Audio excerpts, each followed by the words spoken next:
Kemudian yang ketiga pangkat jarak ya, power ya seperti itu ya. Nah, pangkat jarak ini agak mungkin ada kendala sedikit karena kita harus menghitung jarak ya, jarak dari pos hujan yang akan diuji, yang akan diisi data kosongnya ya terhadap pos-pos hujan yang ada di sekitarnya ya. Nah itu nanti jaraknya dalam satuan kilometer. Ya, nah kendalanya di sini kan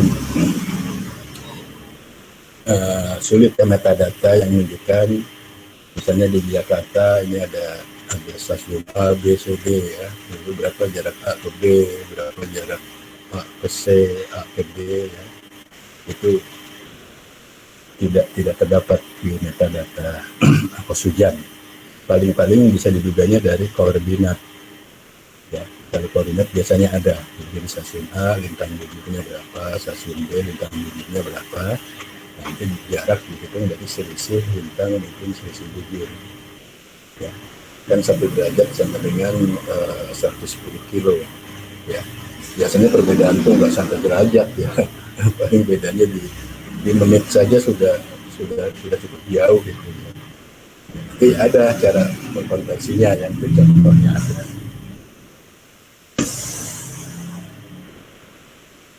Nah, ini contohnya ya. Jadi pangkat jarak ini nanti untuk menghitung jarak ya, jarak dari B ke C misalnya ya, D, B, C ini kan pakai rumus Pythagoras ya, akar daripada X kuadrat ditambah Y kuadrat ya. Itu maka kan kita memang harus tahu ya, harus tahu jarak.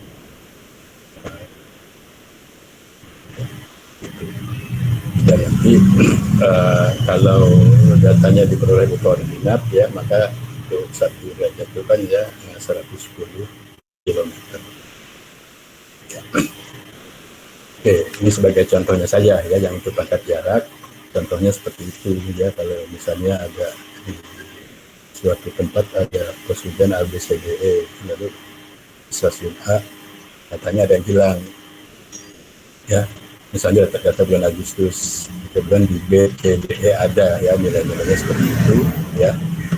Nah kemudian jaraknya diketahui ya, dari B ke A sekian, dari C ke A sekian ya, dan seterusnya ya. Maka kalau seperti ini ya tinggal dimasukkan ke dalam rumus ini ya.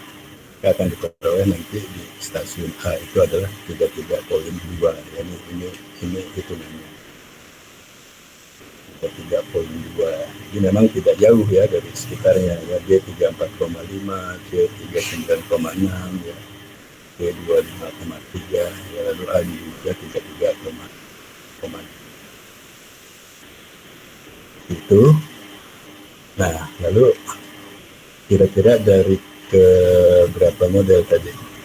3 model ya. Ini kan kita mau cari kira-kira mana sih yang paling bagus ya, maka akan kita uji dengan root mean square error-nya ya. Jadi rumus root mean square error kalian sudah paham ya, super n dikalikan sigma dari selisih ya antara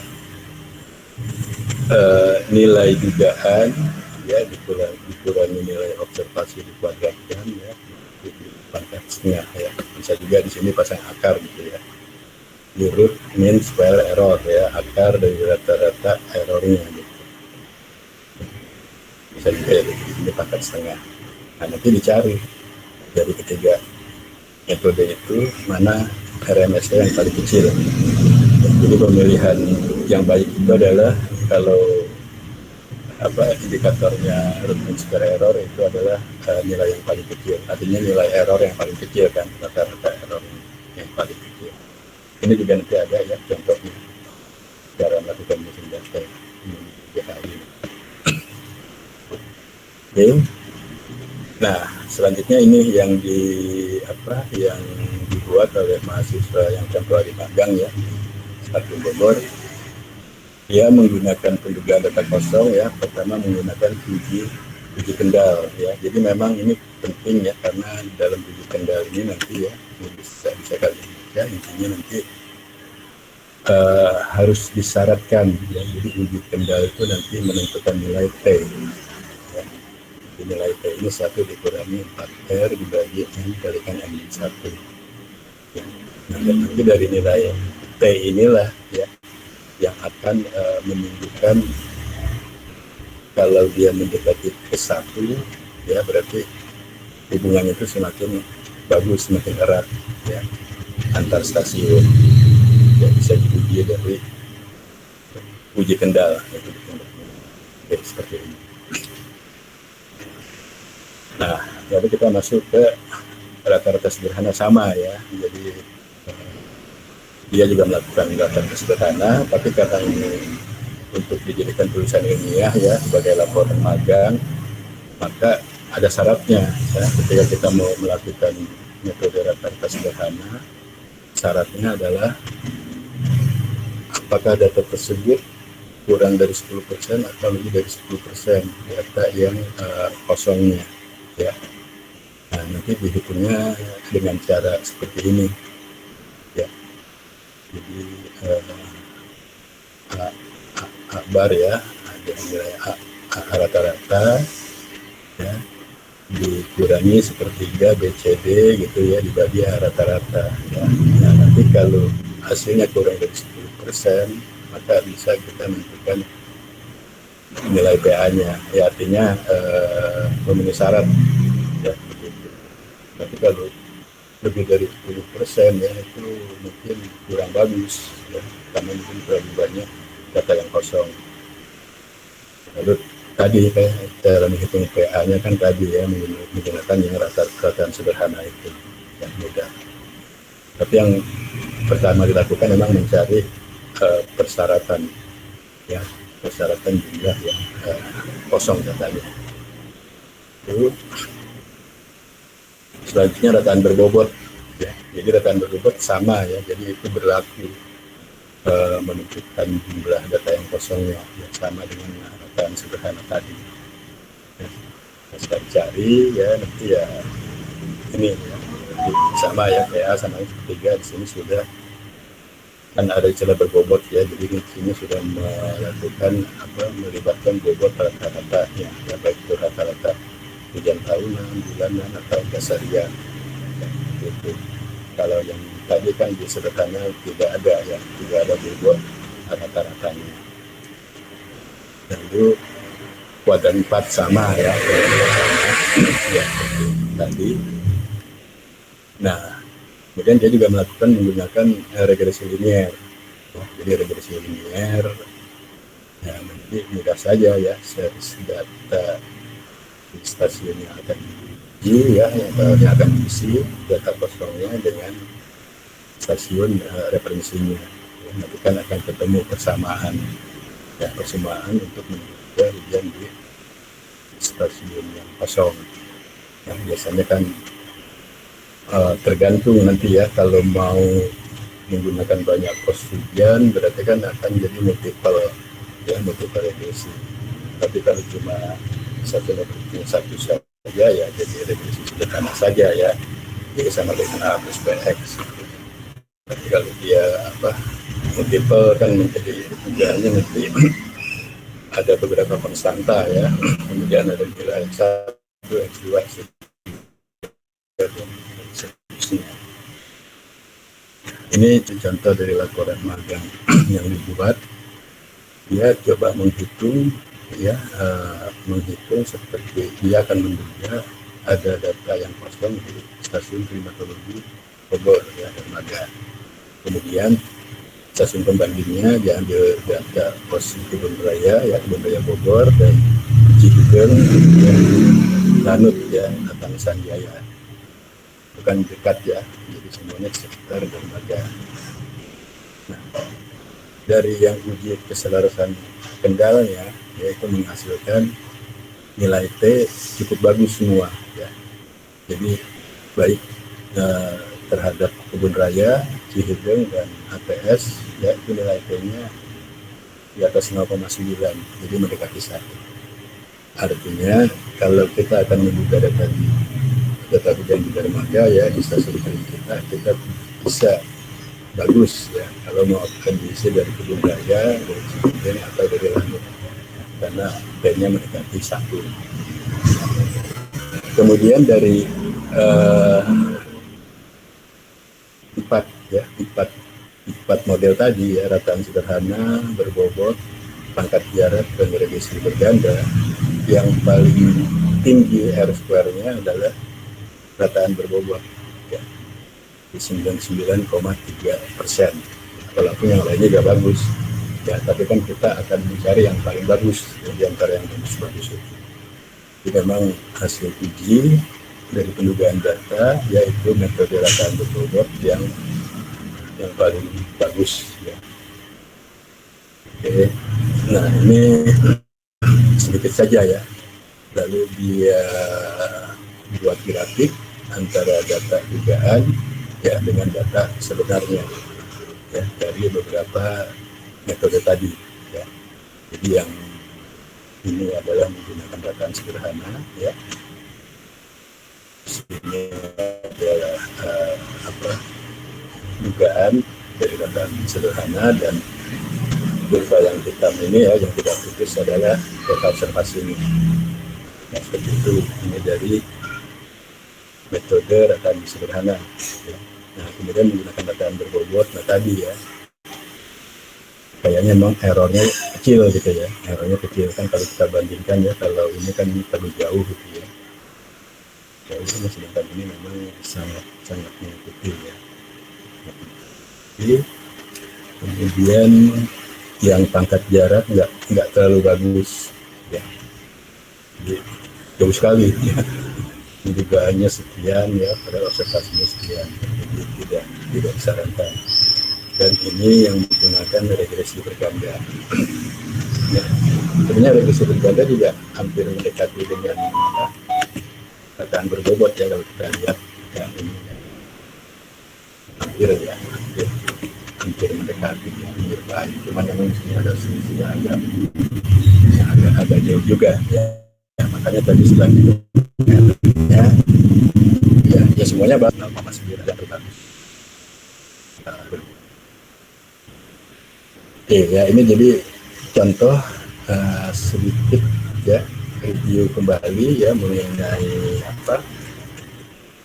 uji homogenitas ya, terutama data ujian dan bagaimana beberapa metode untuk melakukan pengisian data kosong. Baik ya, kita langsung saja ke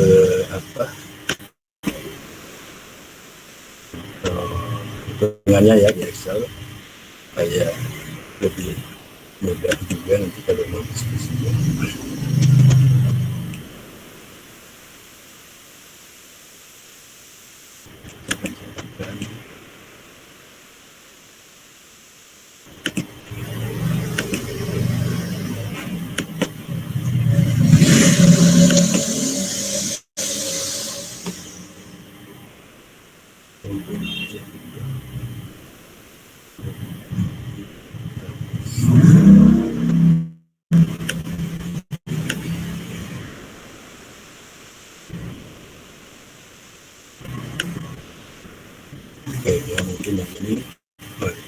Oke, yang homogenitas dulu ya, sebentar aja kita lihat.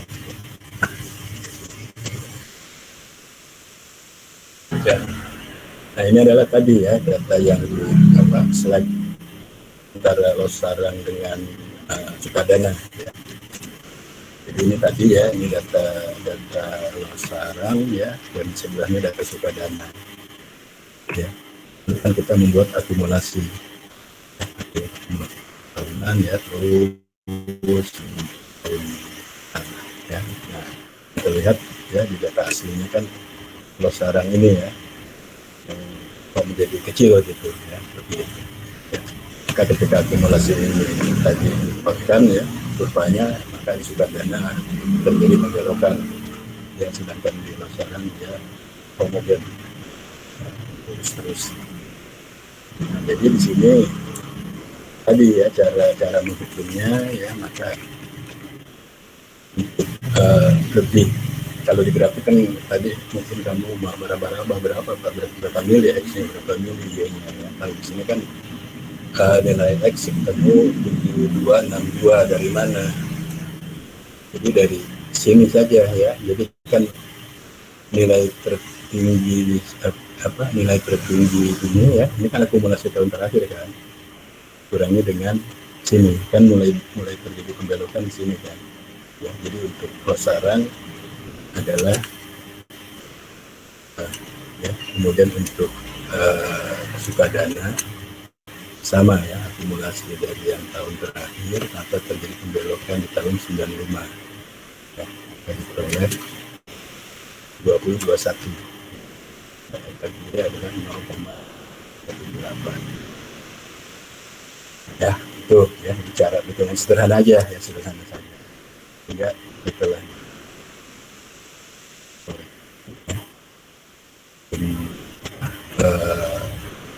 dana ya. Yang lainnya tetap ya, kita kan mengoreksi cuma ini ya, yang warna kuning ini mulai yang 5 tahun 2000 kita ini harusnya dan hari ini ya saya buat ya untuk keperluan grafik ini saja tadi.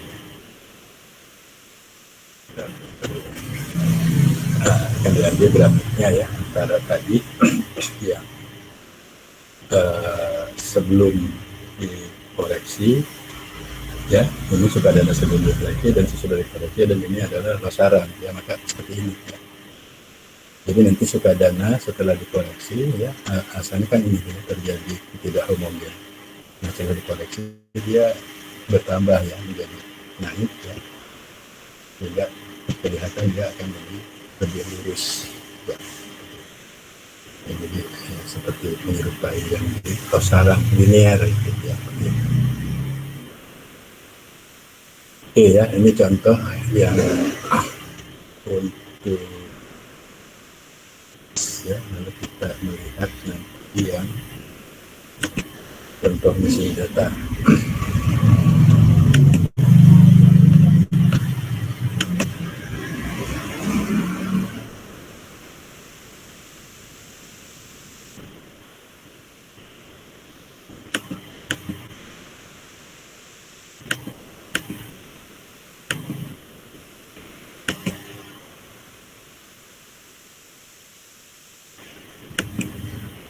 Oke ya, ini saya tampilkan yang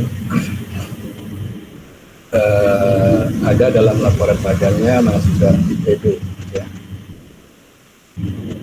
Udah kelihatannya muncul ya?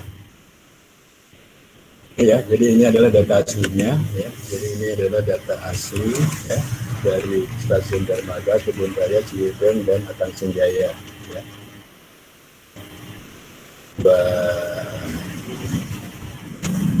Hampir 2 tahun ya waktu itu ya data yang digunakan. Kemudian ini data olahannya ya. Ini kan cuma dianggap itu Januari di Dermaga nggak ada data ya, lalu bulan Mei nggak ada tahun 2011 ya, bulan Oktober ya, lalu Januari 2012 ya, Februari ya, dan terusnya. Jadi yang biru-biru ini yang ya, seolah-olah terjadi kehilangan data di Dermaga ya. Sedangkan Kebun Raya, Cirebon, dan ATS semua datanya lengkap. Kemudian dilakukan uji kendal ya. Jadi uji kendal ini ya akan dicari nanti ini kan kita ini rumuskan ya, D9 lebih dari D10 ya, 1,0 ya. Jadi kita akan buat tadi kan uji itu kalau yang mendekati 1 itu berarti akan lebih bagus ya, akan semakin erat. Jadi setelah dirumuskan ya, diperoleh masing-masing data dan masing-masing nilai oksigen terhadap dermaga ya seperti ini.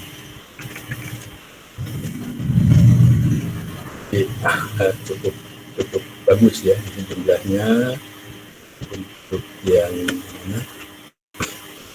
KR itu kebun raya ya, kebun raya itu nilai yang satunya ada 11, kemudian Cihideng ada 9, dan Ratang Senjaya juga 9.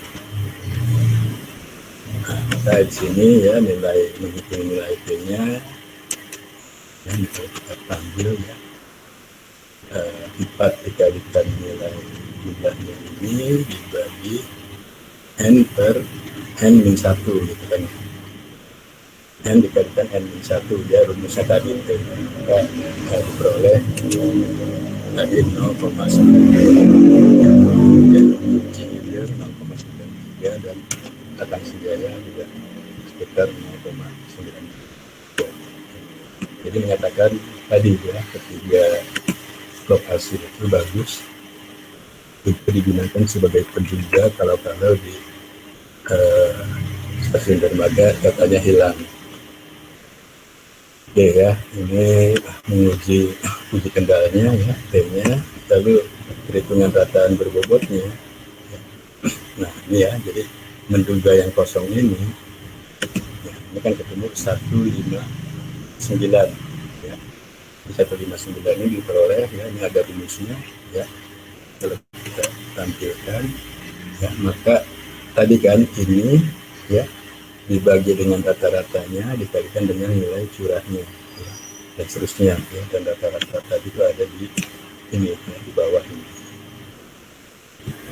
Jadi setelah hitung ya dengan rataan berbobot, maka diperoleh 159 ya, jadi yang kosong biru ini ya, ini adalah 159 ya. Nah nanti dihitung RMSE-nya, root mean square error antara dugaan menggunakan rataan berbobot ini dengan data observasi ya. Ini kan ada beberapa M-nya ya, ya memang ini kan harus seolah-olah ada beberapa ya, kalau cuma satu data yang hilang ya sulit kita mencari root mean square error ini ya. Nah, dengan cara yang sama ya, ini ketemu 327 ya untuk yang kosong ini dan seterusnya ya. Maka yang kosong-kosong itu bisa diisi berbobot menggunakan oksigen yang terdekat. Nah, rataan sederhana ya, ini rataan sederhana ya saja ya, namanya juga sederhana ya, cuma ini dari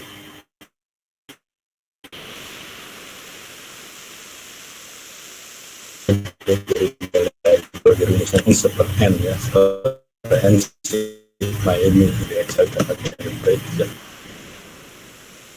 Kita dengan cara yang sama diperoleh itu pakai jarak buat 4 ini ya. Jadi waduh gimana nih Pak menghitung tadi ya, kita harus menghitung jarak kan, nilai X ini adalah jarak dari mana, dari koordinat ya. Nah ini kebetulan masing-masing pos hujan ya ada nilai koordinatnya ya.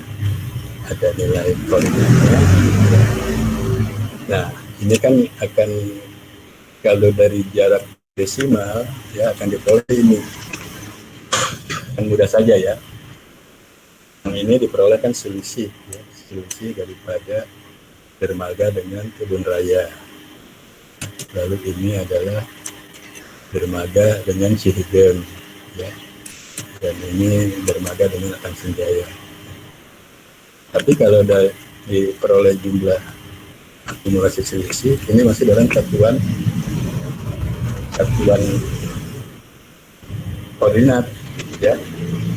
Nah kemudian kalau di jarak desimalkan juga, ini kan jarak desimal ya, belum dalam meter ya.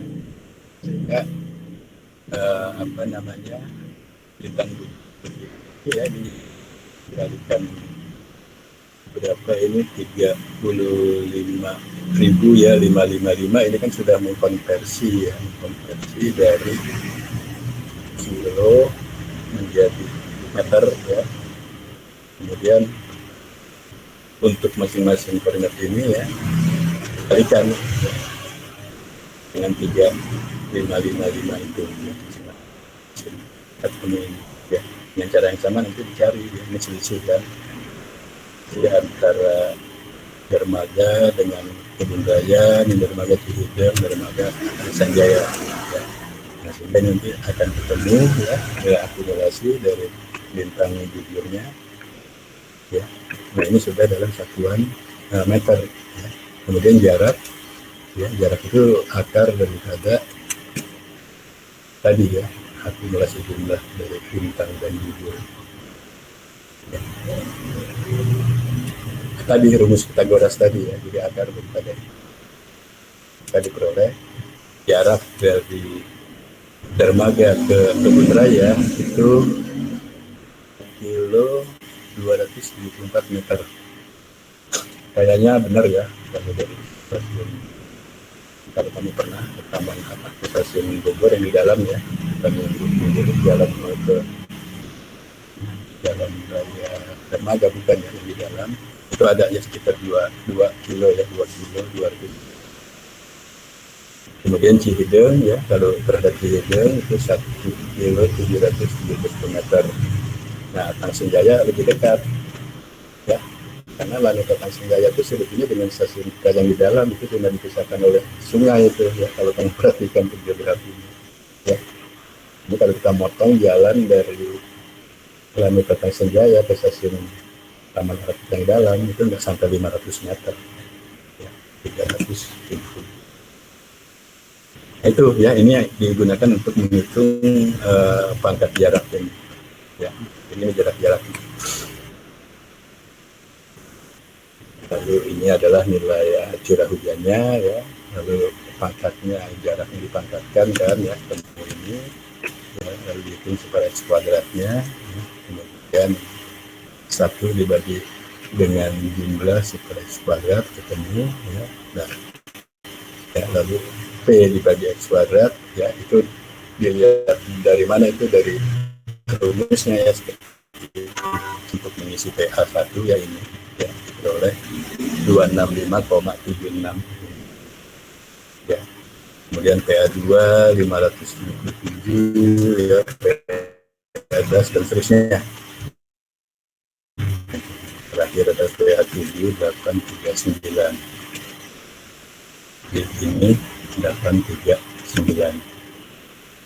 Oke, ini kuadran 4 pangkat jarak, lalu regresi berganda ya.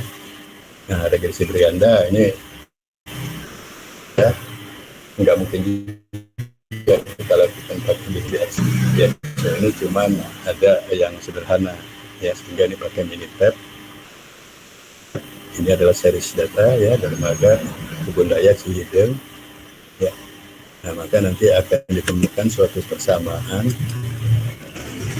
ya, suatu persamaan di mana equation itu R-nya ya, R square-nya ini bagus ya, 92,4% ya.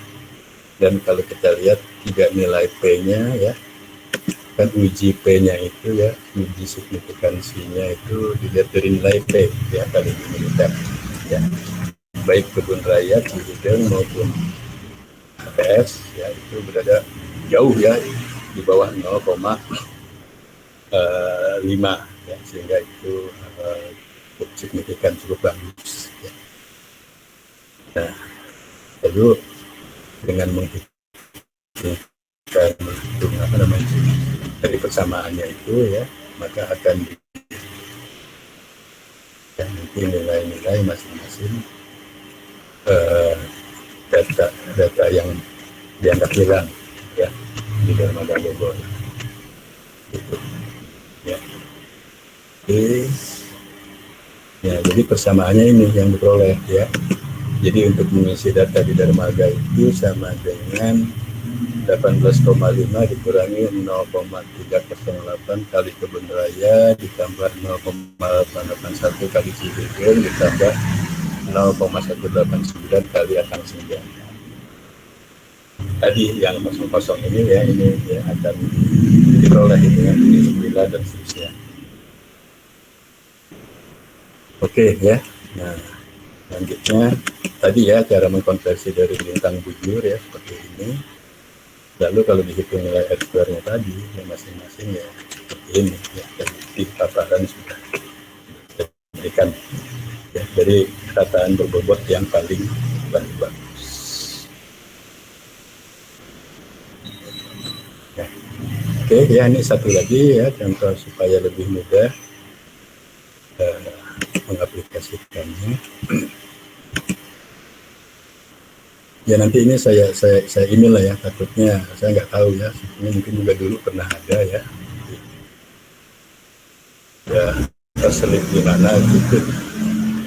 Nah ini mungkin cara sikan ya, kalian untuk menghitung klasifikasi iklimnya ya, iklim Palembang ya, kita ini kali ya.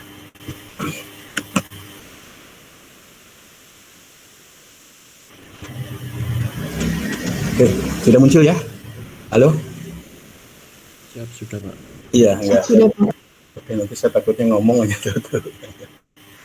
Ya. Nah, ini ada contoh ya, ada contoh data bulanan dari tahun 81 sampai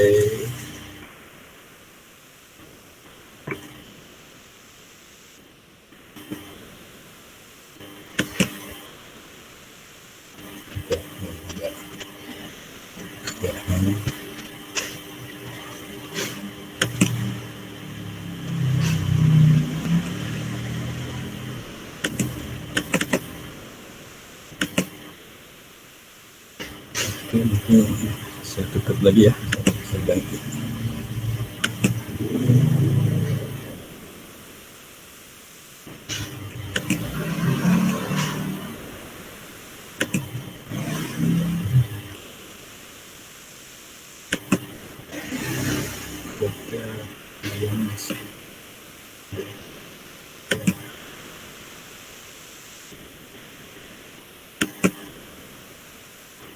Ini data ya, ini data dari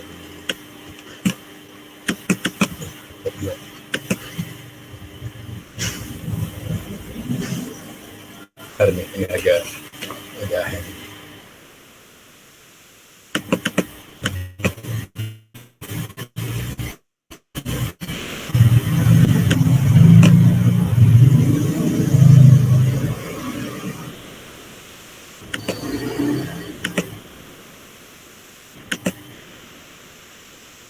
saya ambil aja, bukan lagi dari aslinya ya.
Kok enggak ini putih aja.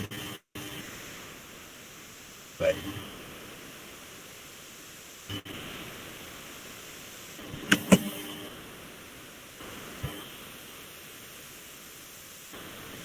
Ini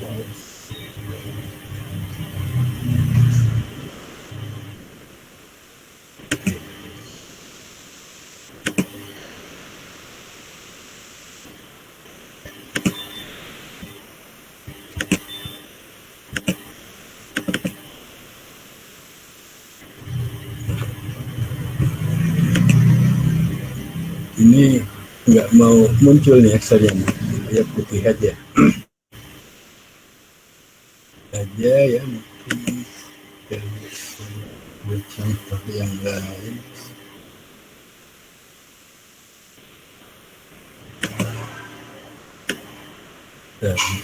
Dan ini saya ambil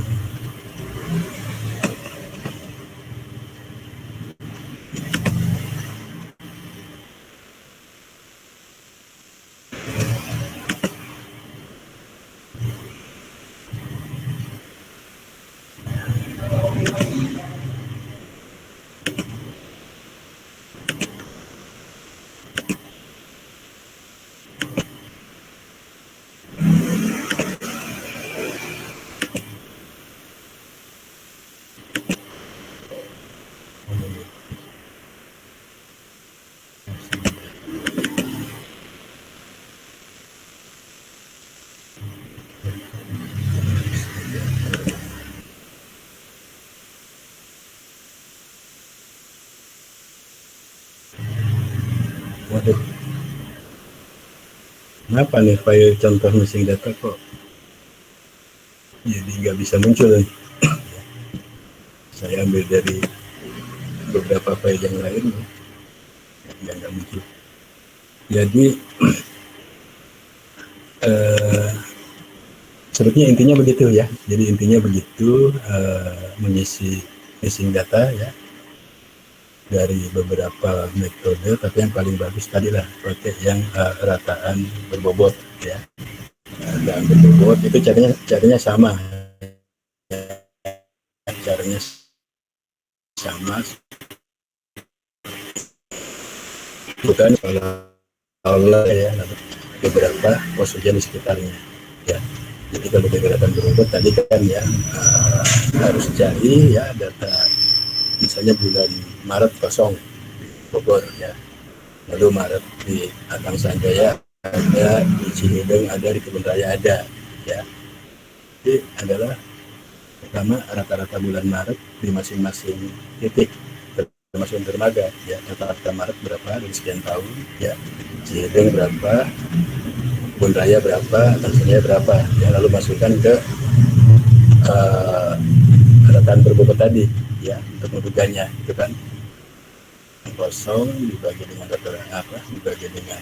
rata-rata bulan Maret dikalikan dengan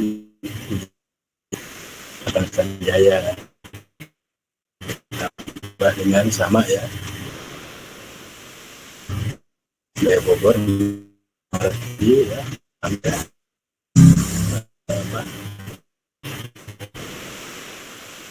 ya kata hujan di simulasi 3 itu lalu bagi 3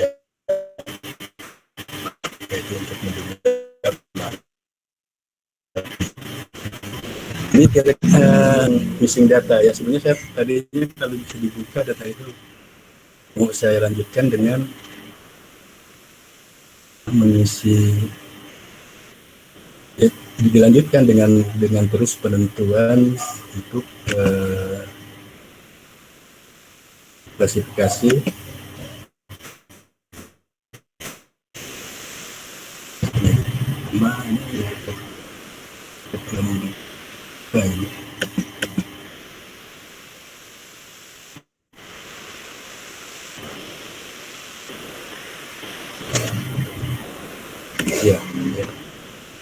ya jadi kira-kira itu ya, mungkin nanti kalau masih ada yang belum jelas ya sambil berjalan itu bisa kita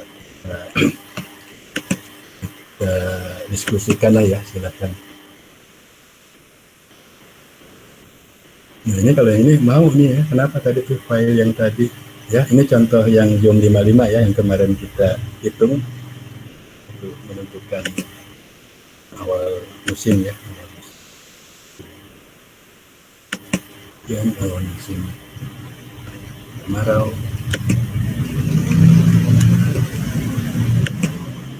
Ya, tapi juga enggak ini sama juga ini enggak mau ini enggak agak hang ini ya biasanya. Oke, mungkin kita diskusi saja tentang homogenitas dan missing data. Silakan tanya.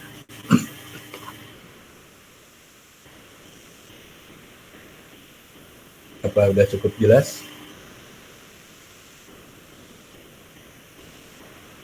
Ada nggak yang bertanya?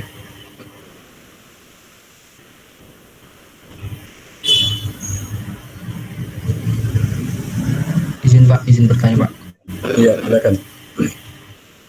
Izin Pak, untuk yang metode pangkat yang pakai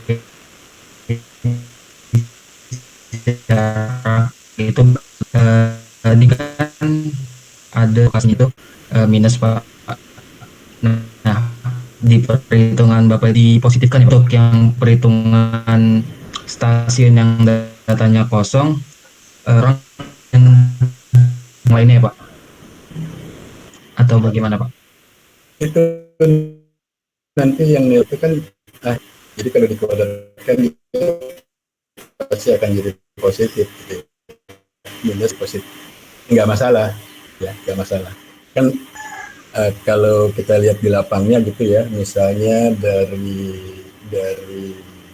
Atang Sanjaya ke depannya ya ke Dermaga ya, itu mungkin Dermaga ya, dari stasiun kita ke Dermaga kan ke Kebun Raya itu kita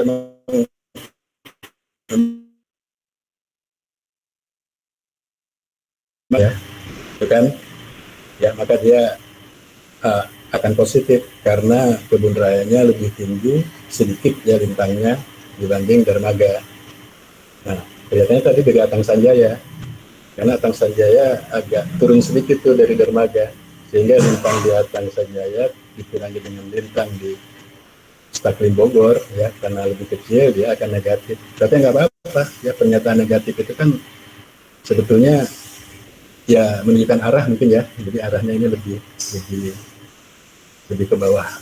Jadi kalau lebih ke bawah Bogor ya, Dermaga gitu, itu pasti akan negatif karena lintangnya lebih kecil. Kalau ke utara dia akan positif karena lintangnya lebih besar. Tapi nanti di dalam perhitungannya itu kan akan dikuadratkan ya, sehingga dia akan menjadi positif gitu. Ya. Izin Pak, kemudian untuk yang terkait tadi kan Dramaga Pak, misalkan stasiun Dramaga itu tempatnya itu lebih kecil daripada misalkan stasiun yang Pak. Nah, itu tetap dikurang stasiun Kebun Raya ya Pak, bukan melihat dari besar dulu dikurangnya kecil Pak. Enggak, ya itu sebenarnya mau bolak-balik sama aja ya, mau A dikurangi B dikurangi A sama aja.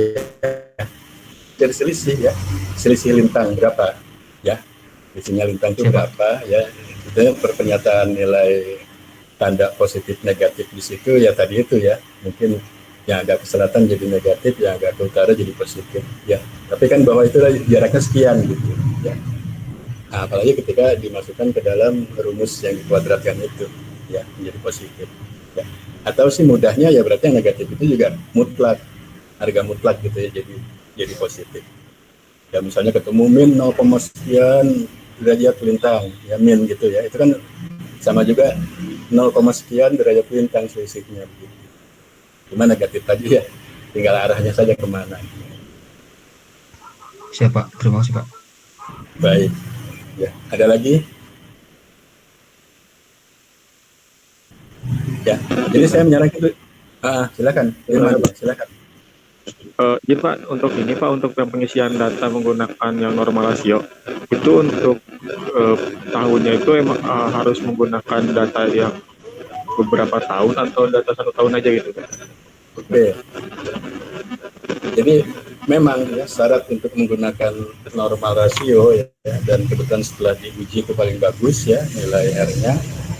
Jadi karena di situ melibatkan bobot ya. Nah, bobot ini juga akan diidentifikasi dari nilai rata-rata.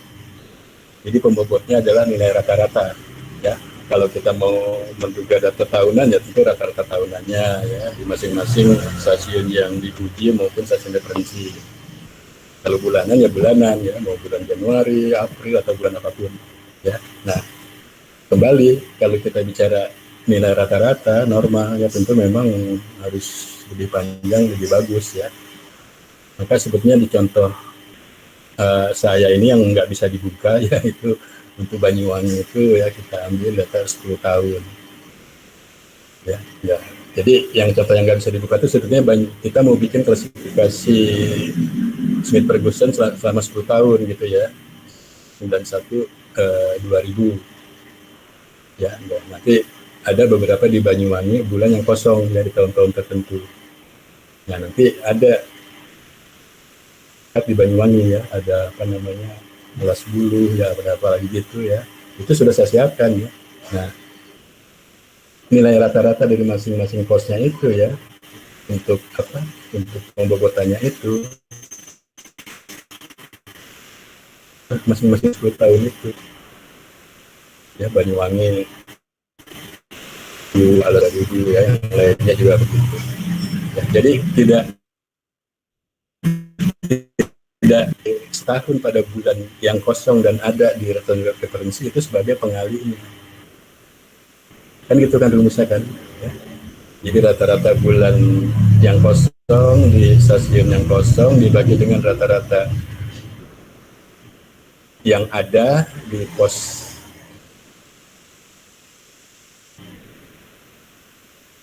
sama rata-rata tuh ya Maret di apa yang akan diuji, lalu Maret diberikan hujan di stasiun referensi pada tahun itu. Maka nanti hasilnya adalah hujan yang diuji. Ya, pertanyaannya, jadi yang untuk pembobotnya, rasionya itu harus minimal dari 10 tahun. Terima kasih. Ya. Yang lain ya. Nah, jadi oke ya, nanti ini kan perlu ya, penting gitu ya. Jadi ini yang memang benar-benar penting ya, jadi klasifikasi iklim ya, terutama yang Smith Ferguson ya. Jadi jangan sembarangan diambil dari rata-rata. Kan kalau rata-rata itu ada 1-2 bulan di tahun tertentu kosong, tetap keluar kan nilai rata-rata ya. Misalnya rata-rata 10 tahun tadi 91-2000, setahun 2 tahun 3 tahun nanti ada bulan-bulan kosong, tetap saja rata-ratanya kan muncul. Nah itu bisa digunakan untuk Haldeman. Nah tapi ketika Smith Ferguson kan nggak bisa, nanti di tahun-tahun yang bulan-bulannya kosong itu gimana kamu menduga BBB-nya juga pakai perasaan kira-kira oh ini kan Januari yang kosong pastilah bulan basah.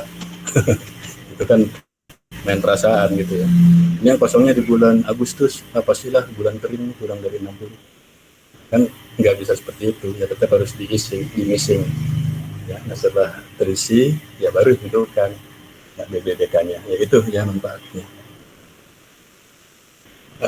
Juga untuk keperluan nanti ya, kalau misalnya nanti senang dengan model statistik gitu ya, time series.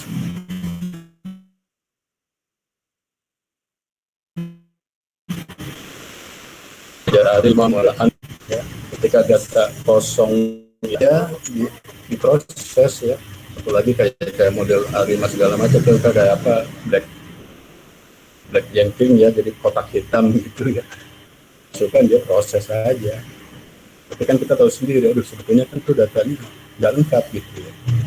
Ya tentu hasilnya juga kita meragukan ya. Istilahnya kita masukin sampah, keluar juga sampah gitu. Ya.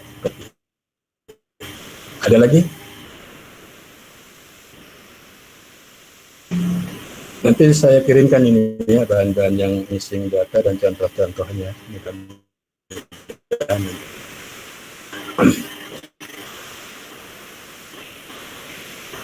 Cukup jelas ya? jelas cara melakukan homogenitas juga itu ya yang paling mudah pakai double mesh method ya, berupa massa ganda. Kita pilih kalau saran itu. Oke, kalau enggak kita lanjut ya ke pertemuan yang ketujuh kita.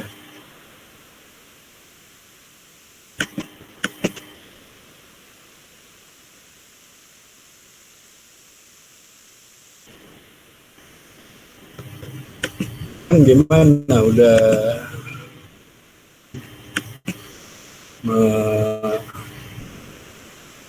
bukan ngitung-ngitung data, sudah belum dikasih tugas? Izin Pak, baru sampai missing data Pak, missing data kosong. Oke. Ya, jadi metodenya ya pasti. Ya. Oke, ya. Jadi ini temuan ketujuh tentang penilaian zona musim di Indonesia. Jadi hasil ini juga saya ambilkan materinya dari yang yang zona musim 1981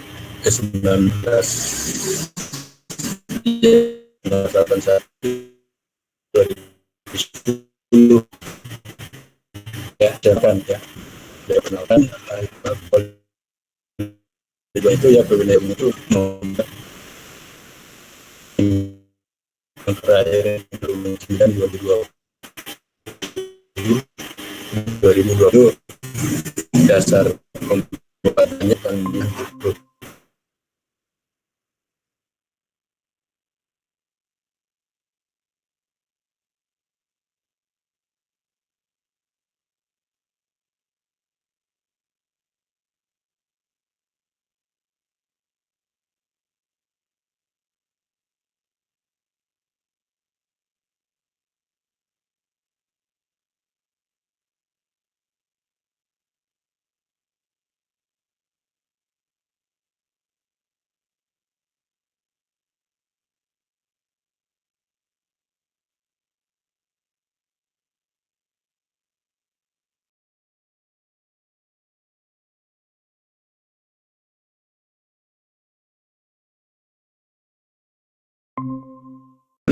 ini pemutakhiran tipe hujan dan jom ya dengan menggunakan data 1981-2010.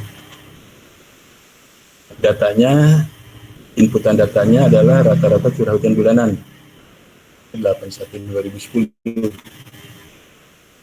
Kasih tanda kurung minimal 10 tahun. Ya. Jadi 81-2010 itu semua pos penuh. Datanya ada 81-2010 enggak ya, jarang-jarang lah ya. Ya kalau saya perhatikan ya ini kan jumlah pos yang digunakan sebanyak 2.258 ya seluruh Indonesia. 258 itu yang memang bisa 30 tahun penuh ya paling 50%-nya saja ya.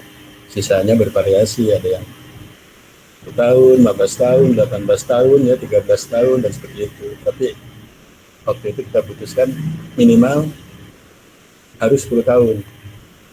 Ya. Kalau tidak dikasih batas itu, ya, kita kan punya jaringan pos itu hampir 5.000 pos hujan di Indonesia ya. Pasti itu akan kita gunakan semua ya. Ini syarat 10 tahun, sehingga cuma ada 2258. Kemudian metodenya adalah menggunakan clustering. Ya, tahu juga nih apakah Pak Ervan akan mengajarkan clustering ya kalian ya. Clustering itu bisa dilakukan dengan Minitab tadi ya, dengan Minitab bisa juga dengan ada juga di aplikasi statistika ya untuk melakukan cluster. Baik ya, kalau rinciannya dari 2258 pos itu sebarannya ya seperti itu ya. Sumatera ada 478 ya. Ya 1086, Bali ya 66 dan seterusnya. Dan kalau kita lihat nih ya, Maluku, Papua cuma 55 pos hujan. Katanya Papua tuh 5 kali Pulau Jawa Kalau ada pos yang digunakan 1086, harusnya Papua itu kan 5000 pos. Ya, jadi memang persebaran pos hujan ya yang kerjasama itu di Papua ya boleh dibilang sedikit ya, bahkan nggak ada ya. Misalnya sekarang pun sudah dikembangkan ya paling baru punya data sekitar 3-4 tahun, jadi belum memenuhi minimal 10 tahun. 55 itu di mana Pak Nur? 55 itu yang ada di stasiun-stasiun kita, stasiun BMKG ya. Ada Statlin, Stamex, Stadiop.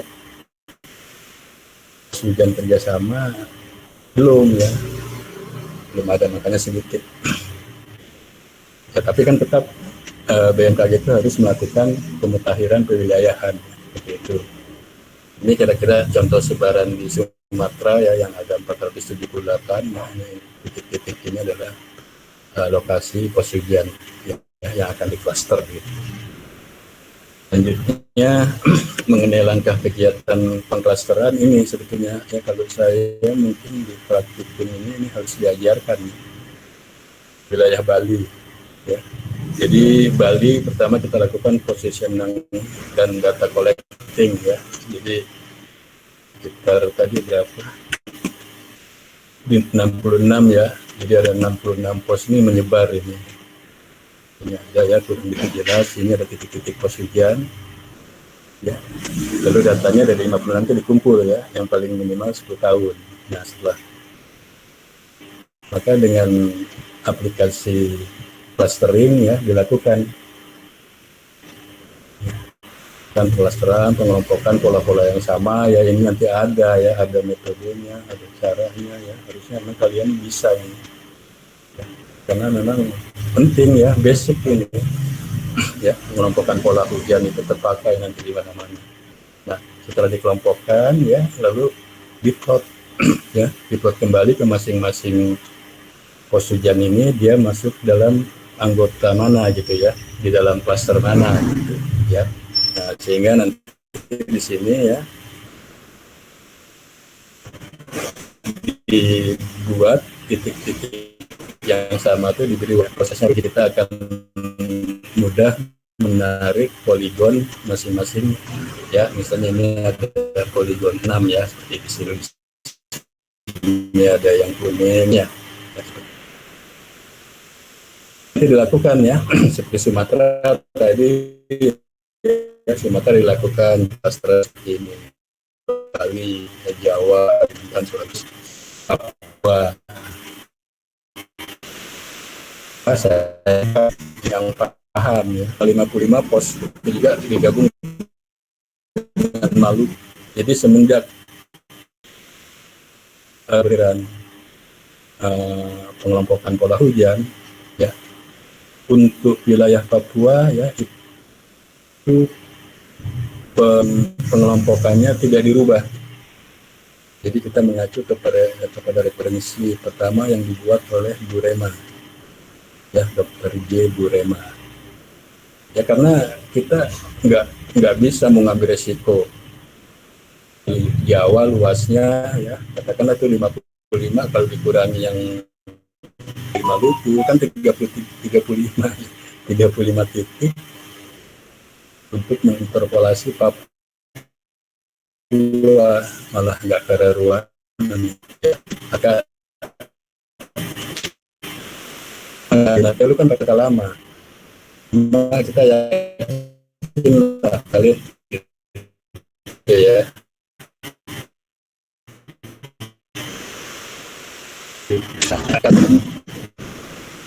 Katakanlah 30 pasti akan, karena kalau di zaman dulu ya di peralihannya ya, dari mulai tegaan itu data masih ada ya. Saya juga pernah punya bukunya ya, itu dulu Departemen Transmigrasi yang menerbitkan banyak itu ya, pos hujan kerjasama di Papua. Nah setelah itu udah hilang ya, setelah kita merdeka ya hilang gitu ya, nggak ada gitu, habis. Ini seperti sekarang ini ya, 5 tahun terakhir ini pasang itu juga baru beberapa ya. Jadi ingat tuh ya, kalau enggak Papua tidak klaster ya, seperti layaknya Bali, Sumatera atau pulau-pulau lainnya. Oke ya, setelah ini diperoleh ya, maka nanti hasil pada zoning ini ya, zonasi ini, inilah yang dioperasionalkan. Kebutuhan membuat evaluasi dan perakiraan musim maupun perakiraan hujan. Ya, begitu. Oke, nah inilah hasil rekapitulasi ya dengan pemutakhiran 81/2010 ya. Jadi ada pewilayahan pola hujan ya. Jadi pewilayahan pola hujan, tipe hujan itu belum melihat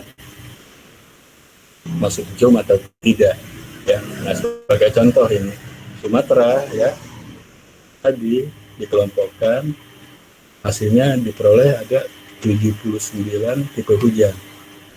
Jadi, artinya ada 79 poligon ya, daerah tipe hujan yang berbeda. 79 itu yang memenuhi syarat sebagai wilayah JOM. Apa itu syarat JOM? Kamu kan sudah paham. Yang memiliki tegas perbedaan dan musim kemarau. Itu ternyata cuma 25, nah 25 dalam zona musim atau dengan dikenal dengan istilah non-zone. Jawa ya, dari sekian itu 152 pola hujan yang berbeda, tipe hujan yang berbeda. Kedua, untuk dijadikan zone ya, yang tadi ya, yang kriterianya tegas, ada musim kemarau, musim hujan, itu cuma 150. Loh, memang masih ada Pak di Jawa, nggak punya, ada dua ini. Ini dua nanti ada di sekitar kota Bogor. Kenapa?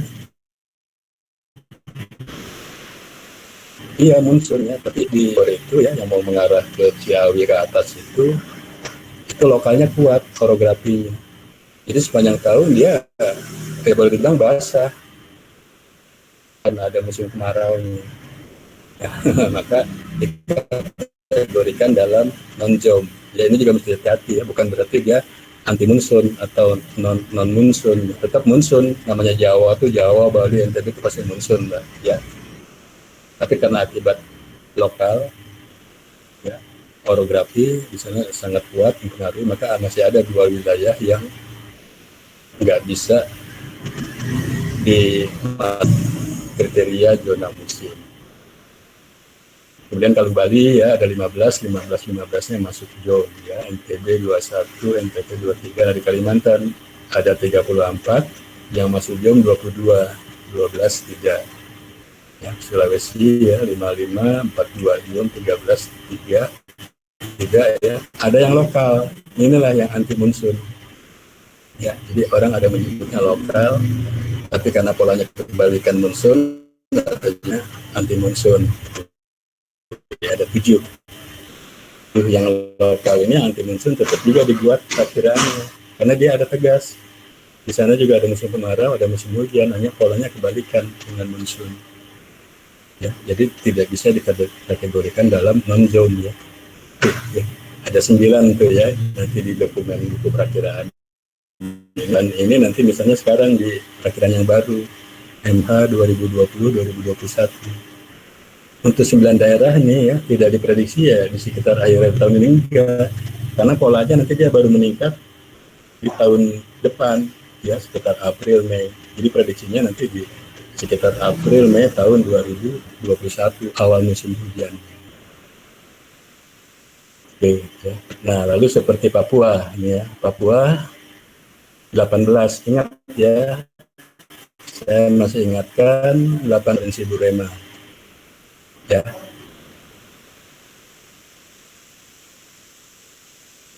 The region fall in the Netherlands Indies ya 1926 ya, itu Burema membuat 18 tipe hujan di Papua ya. Nah dari 18 itu yang kriteria tegas musim hujan musim kemarau 6 daerah, sehingga di wilayah Papua masih ada 12 wilayah yang kategorinya non zona musim ya. Sehingga sekarang total zona musim kita yang dioperasionalkan adalah 342. ya zone kalau hujannya semuanya ya ada 407 ya 407. Jadi 407 itu ya terdiri dari ini ya, dari zone 342, non zone 65, dan yang lokal atau anti musim 9. Oke, berikutnya ini ya. Ini udah paham kamu ya, tipe hujan di Indonesia ada ekuatorial, monsun, dan lokal. Ya, intinya ekuatorial itu berkaitan erat dengan intertropical convergence zone, ITCZ ya, ITCZ. Dan biasanya polanya punya dua puncak maksimum hujan ya, itu ada di Maret dan November.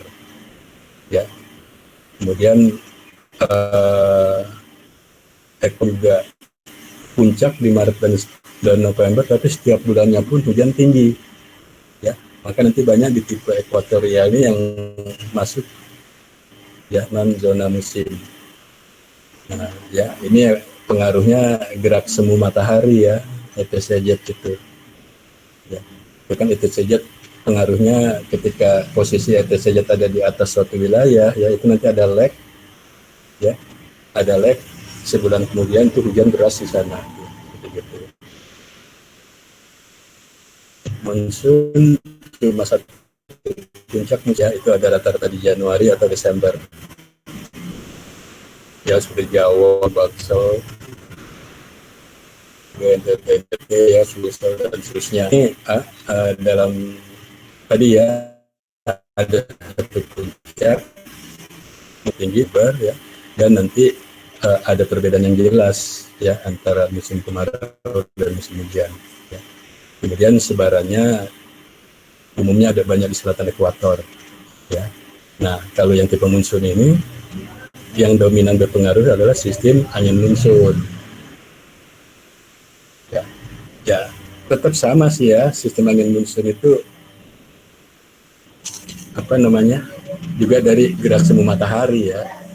Ya, cuma kalau ekuatorial tadi kan itu ada istilahnya kamu mendengar ITCZ itu yang lebih berperan. Kalau monsunnya ketika musim barat kan musim timuran, satunya tipe lokal ya, ini juga ada yang disebut monsun. Jadi polanya kebalikan dengan tipe monsun ya, di Jawa sedang kemarau, di daerah lokalnya sedang atau hujan sedang tinggi ya di sana, hanya kebalikan saja. Nah, ini biasanya faktor yang berpengaruh karena lokal setempat ya. Biasanya sih adanya wilayah-wilayah interior pegunungan gitu ya, ada gunung-gunung tinggi yang akan menghambat yang dipaksa naik menjadi orografi ya, sehingga di mana di Ambon ya, di Bulukumba itu ya, Sulawesi Selatan bagian timur ada bentangan ya, sehingga saat angin timuran dari Australia dari Agustus serang-serangnya kuat ya, justru kan di sana ada saudara-saudara kita di Ambon, di Bulukumba habis kebanjiran itu ya, di Juli Agustus ketika orang Jawa lebih susah cari air ya. Nah, itu prosesnya karena lokal ya, angin yang dari timuran setelah melewati Laut Banda ya dipaksa naik proses orografi dan justru turun hujan di sana ya. Sementara yang lewat ke Jawa, ke NTT, NTB itu kan langsung tidak ada yang membendung gitu. Jadi ada 3 pola seperti itu kan ya, berdasarkan data 2010 ya. Jadi yang ya, ada musim kemarau, musim hujan. Kuning tadi ini ya yang lokal ya, kebalikan kan anti monsun kan, ini kebalikan ya. Jadi daerahnya ini ada di Bulukumba sini ya, Ambon dan kemudian ini yang ekuatorial yang tahun hujannya tinggi, punya 2 puncak ya, di sekitar Maret, April dan November. Sebetulnya di daerah lokal juga ya yang sepanjang tahun kecil ya, di bawah 150 ya, boleh dibilang di sana sepanjang tahun kemarau ya, seperti di mana ini, di Luwuk ya, Luwuk, Palu ya, selatan Gorontalo ini kan rendah curah hujan. ini dibuat seperti ini. Tapi ini memang tidak pernah terdeteksi ya dalam analisis skala global. Dianggap mirip seperti pola lokal seperti ini, padahal yang enggak, lokalnya beda ya, lokalnya lokal kering, kalau ini lokalnya kebalikan monsun gitu. Ya. Saya percepat ya. Ini juga ada pola hujan yang dibuat oleh Aldrian ya. Dan sama ya, ada tiga pola A, B, C ya, ada yang monsun, ekuatorial dan lokal ya. Cuma ini global sekali ya, karena pakai datanya juga mungkin data global ya, tidak seperti yang BMKG tadi. Kemudian ini juga yang dibuat oleh Bayong ya. Jadi kalau kamu klimatologi karangan Bayong ya, ini juga dulu dosen di SBMKG, tapi sekarang sudah keluar Prof Bayong ini, ya dia membuat seperti gini. Sama ya, ada monsun, ekuatorial dan lokal. Lebih global lagi. Oke. Nah, REMITS juga ya, REMITS 1971 udah membuat ya peta wilayah monsun di Indonesia. Tapi menurut REMITS itu kita lihat nih ya, wilayah Indonesia semuanya masuk dalam wilayah monsun. Enggak ya, ada yang lokal ya kan, ada yang anti monsun ya. Nah, ada ekuatorial ya, jadi tidak terpotret oleh REMITS, karena REMITS membuat ini berdasarkan angin. Nah, ini beberapa istilah ya, apa itu curah hujan ya. Mungkin pertama JOM ya, JOM itu apa? JOM daerah yang memiliki beda jelas antara kemarau dan hujan ya. Nah, daerah yang tidak memiliki perbedaan jelas ya non-JOM ya, non-JOM. Terus yang paling penting luas wilayah JOM itu tidak sama dengan luas wilayah daerah administrasi pemerintahan ya. Jadi satu JOM bisa terdiri dari beberapa kabupaten JOM ya. Jadi tidak boleh mengklaim JOM itu milik satu administrasi pemerintahan ya. Saja Bogor nanti ada JOM yang sama dengan orang Surabaya.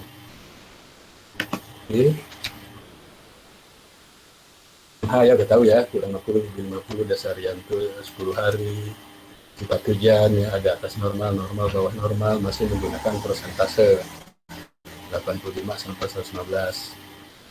Tadi normal hujan ya, normal hujan yang digunakan sekarang pakai 81 2010.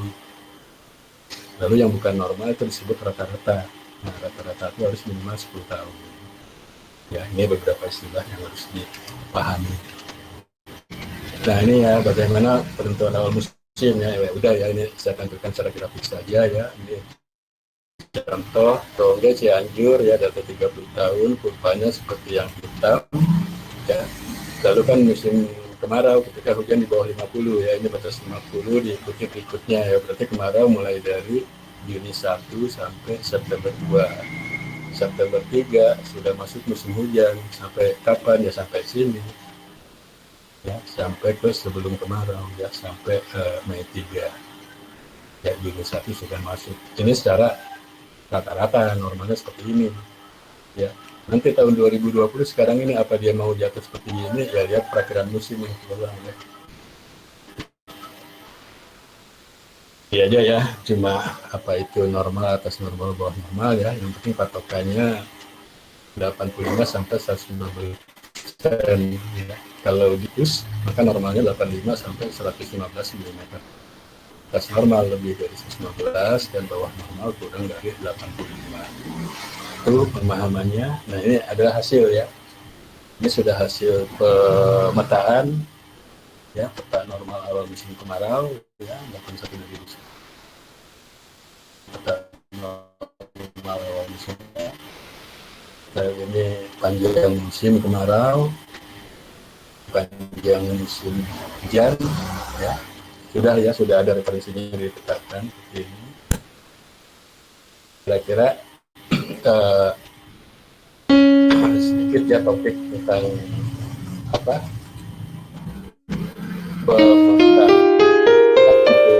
hujan ya, atau hujan dan zona musim.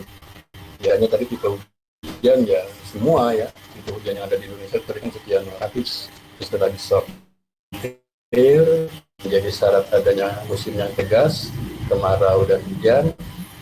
Dari 400 sekian tinggal 300 ya, include di 342 itu ada yang anti monsoon 7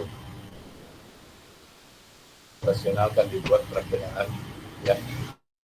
Nah sisanya itu memang tidak dibuat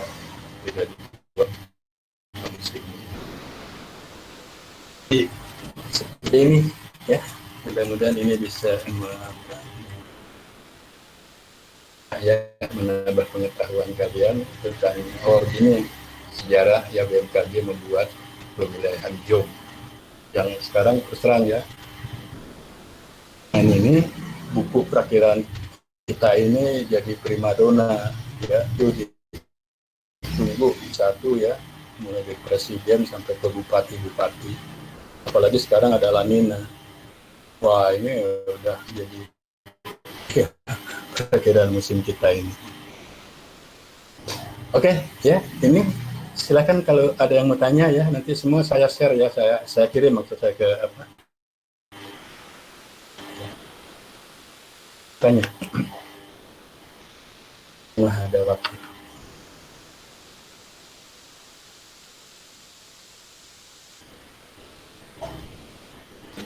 Ya tentang JOM ya.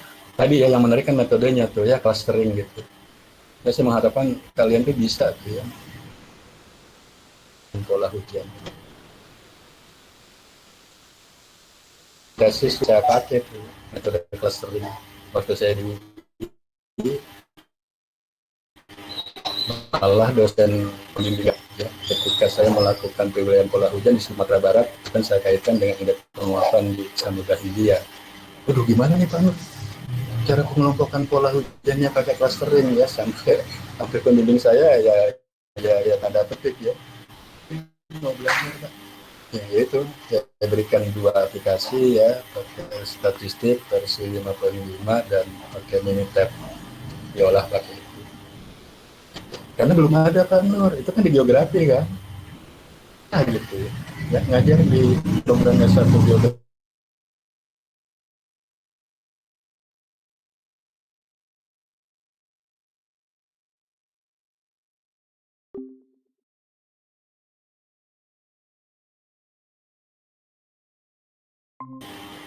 Tolong bisa bisa diberikan ya, bagaimana itu, karena memang tidak mudah juga ya mengidentifikasi nanti hasil dari pengelompokan klasternya itu, perlu ketajaman juga ya, perlu ada beberapa koreksi ya ketika sudah dipetakan gitu ya. Karena begini kan ada yang tanya, dimungkinkan nggak di 2 wilayah yang berjauhan itu polanya sama?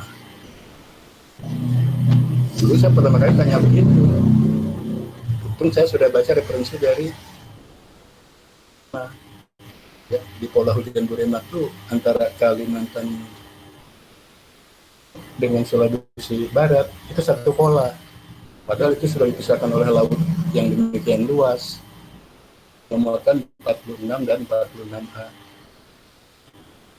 Ya. Jadi bisa ya dalam satu daerah nanti hanya sama. Ya, cuma kalau dalam operasional itu tidak disatukan. Ya, misalnya pola 5 gitu ya, ada lagi di mana misalnya Jawa Timur bagian selatan muncul lagi pola 5 ya, tapi kan nggak mungkin kita satukan. Hanya di satu poligon kan, nabrak kan ya, dari mulai Banyuwangi sampai Jawa Barat ditabrak. Itu menyalahi kaidah klimatologi. Jadi tetap dipisahkan. 5, sini 5A. Tapi kalau mau dirubahkan nomornya nggak apa-apa. Ya ini 5. Tapi di sini ikut aja nomoran akhir dari yang udah sampai ke Jawa Timur itu berapa. Tapi pasti polanya sama. Ya, bisa terjadi seperti itu.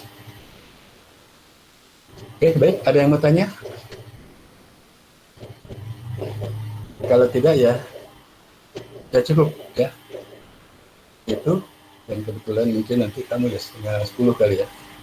Atau langsung ya, praktikum. Oke, ya. Jadi di teorinya Pak Nur sudah sampai ke pengelompokan pola hujan. Cukup.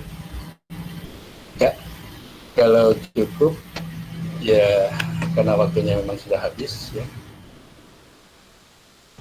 Nanti tolong ya ada yang di screenshot ya, saya kan nggak sempat di screenshot ya. Oke ya, mungkin demikian dulu. Nah nanti mengenai kisi-kisi ya untuk UTS saya share aja lah di email gitu ya. Ya sudahlah dari yang pertama kalian pelajari itu ya, tentang musim, tentang klasifikasi iklim itu saja ya. Ya kalau prakteknya kan ya saya juga nggak mau nanti memberikan perhitungan itu kan nanti ada di ranah praktikum seperti gitu ya. Jadi teori-teorinya saja ya kamu coba pelajari semua ya. Ya nanti poin-poinnya akan saya email juga kuliah ini. Oke, cukup ya. Cukup ya, saya mohon pamit dulu. Yang sampai ketemu di minggu depan. Baik, terima kasih. Siap, terima Siap, terima kasih Pak. terima kasih.